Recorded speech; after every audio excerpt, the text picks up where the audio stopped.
안녕하십니까. 파이터즈 연구원 나정주 원장입니다. 어제 선거 결과를 보시고 아마 충격을 받으신 분들이 많을 것이라 생각합니다. 그래서 잠도 잘 못 주무신 분들이 많을 것이라 생각합니다. 저 또한 어제 선거 결과를 보고 좀 충격을 받았습니다. 현 정부의 뭐 경제 실정이라든가 또는 뭐 부정부패 그런 문제들 때문에 국민들이 견제를 선택할 것이라 저는 그렇게 생각했는데 그 결과는 완전히 반대였습니다. 안정을 택했습니다. 자, 이러한 결과가 왜 발생했는지 뭐 전문가한테도 물어보고 또 주변 사람도 들어보고 또 뭐 언론에 나온 기사도 보고 여러 가지를 봤습니다.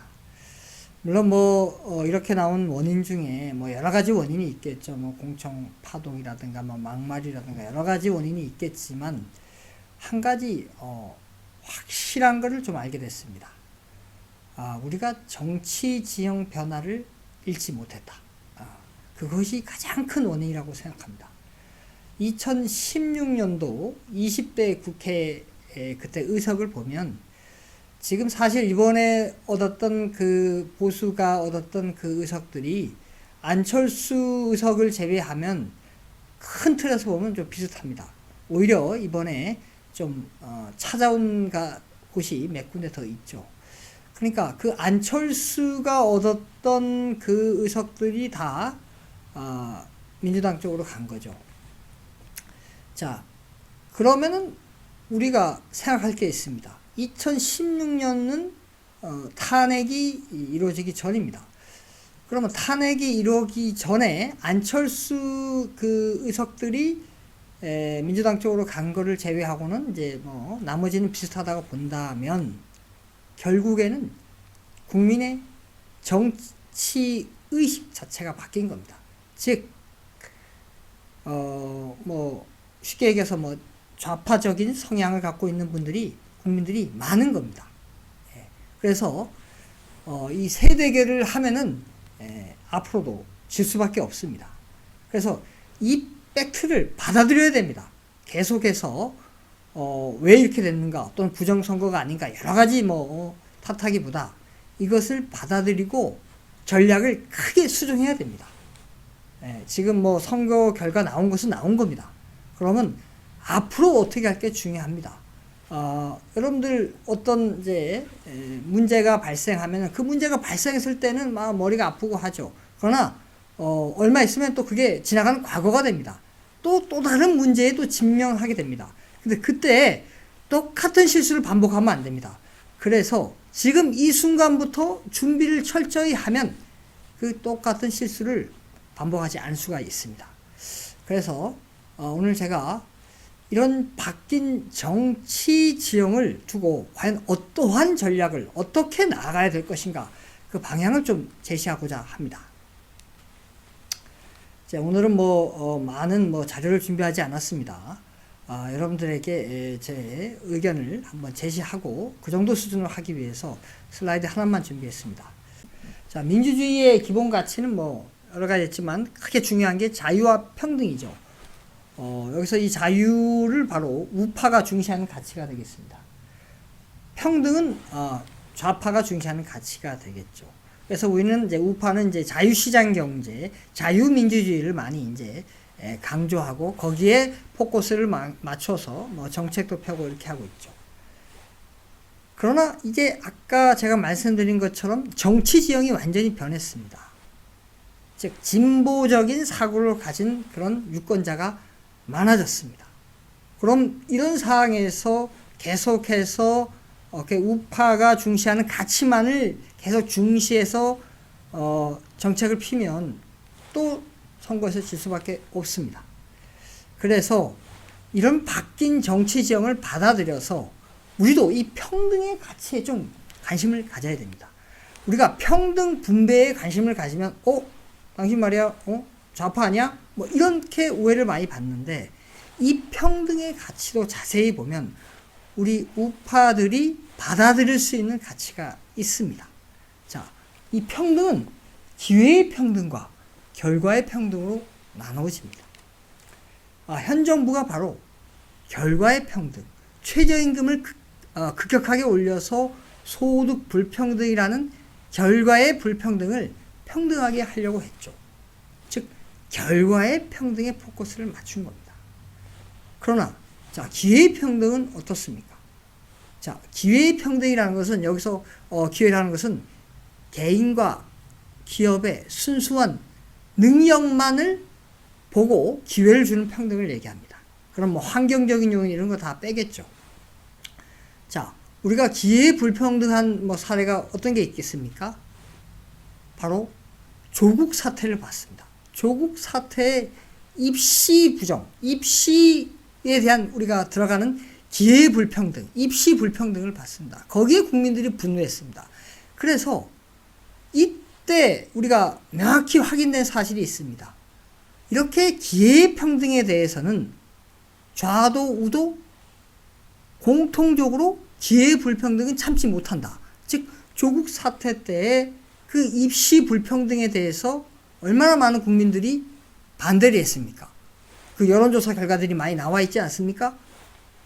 그것처럼 이런 기회 평등에서는 좌도 없고 우도 없습니다. 그래서 이 기회의 평등을 달성을 하면, 즉 개인과 기업의 능력만을 고려해서 기회를 주면 오히려 결과의 불평등도 줄어들 수 있습니다. 즉 뭐 환경적인 요인, 즉 학벌이라든가 뭐 네트워크라든가 뭐 이런 것들 다 고려하지 않고 개인과 기업의 능력만 고려해서 기회를 준다면 결과의 평등도 줄어들겠죠. 그리고 기회의 평등을 주면 어떻게 했습니까? 내가 능력이 있으면은 어떻게 하겠습니까? 뭐 사업도 해보고 여러 개 해보려고 그러지 않겠습니까? 그렇게 해서 경쟁이 붙게 됩니다. 경쟁이 붙으면 어떻게 되겠습니까? 일자리도 창출되고 또 결과적으로 매출이 늘어서 우리 GDP가 성장돼서 바로 국가적인 큰 성장을 할 수가 있습니다.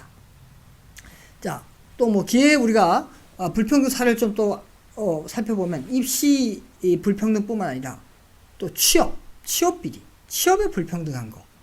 네트워크가 있으면, 학력이 있으면, 또 부모의 어떤 네트워크가 있으면 그 사람에 대해서는 취업 기회를 주고, 그렇지 않은 사람은 취업 기회를 주지 않는, 또 이렇게 기회 불평등. 또 뭐가 있겠습니까? 뭐 어떤 사업에 수주하기 위해서 입찰했는데 뒷돈을 주면은 거기에 대해서는 수주 기회를 받고, 뒷돈을 못 받으면은 수주 기회를 못 받는 그런 기회가 있죠. 그런 데는 좌우가 없겠죠. 또 어떤 게 있겠습니까? 뭐 공기업이 자회사를 만들어 갖고 민간 입찰 시장에 들어오는 겁니다. 공기업은 바로 공기업의 자회사는 여러 가지 뭐 공기업으로 본 회사로부터 뭐 자금이라든가 인력을 지원받을 수 있지 않겠습니까? 그래서 싼 값에, 아주 민간 기업은 도저히 할 수 없는 그 값에 들어와서 입찰해 갖고 수주해 가는, 그것도 민간 기업의 기회를 박탈해 가는 거죠. 또 어떤 게 있겠습니까? 거대 공룡 포털 같은 경우에 어떤 독점력을 가지고 플랫폼 사업자가 애플리케이션 사업까지 하면, 그 애플리케이션 사업은 우리가 은퇴하고 나서 여러 가지 이 애플리케이션에 우리가 진출해서 일자리를 창출할 수 있는데, 그것을 거대 공룡이 들어와서 다 해버리면, 애플리케이션까지 사업까지 다 해버리면 우리의 일할 기회 자체를 박탈당하는 거죠. 이런 여러 가지 기회의 불평등 사례가 있습니다. 이런 걸 갖고 제대로 똑바로 잡아주는 정책을 피면 어떻게 되겠습니까? 일자리도 늘어나고 또 기업도 성장하면서, 그 다음에 우리가 어떻습니까? 사촌이 땅을 사면 배가 아픈 것처럼 나한테도 기회를 달라. 기회가 없으면 그만큼 저항이 커집니다. 따라서 그러한 저항도 줄 수 있고, 그래서 이거는 좌나 우나 모두 다 동의할 수 있는 그런 가치가 되겠습니다. 따라서 결과의 평등보다는 기회의 평등을 어떤 기본 가치로 삼아서 추구한다면, 쉽게 그냥 우리는 기회 평등을 추구하는 정당이야, 당신에는 기회 불평등을 추구하는 정당이야, 이런 프레임을 통해서 선거를 치르면은 승산이 있다고 봅니다. 그래서 기회의 평등을 위한 큰 철학을 수립하고 그 밑에 하부로 여러 가지 정책을, 기회 불평등을 없애는 정책을 펴면 상당히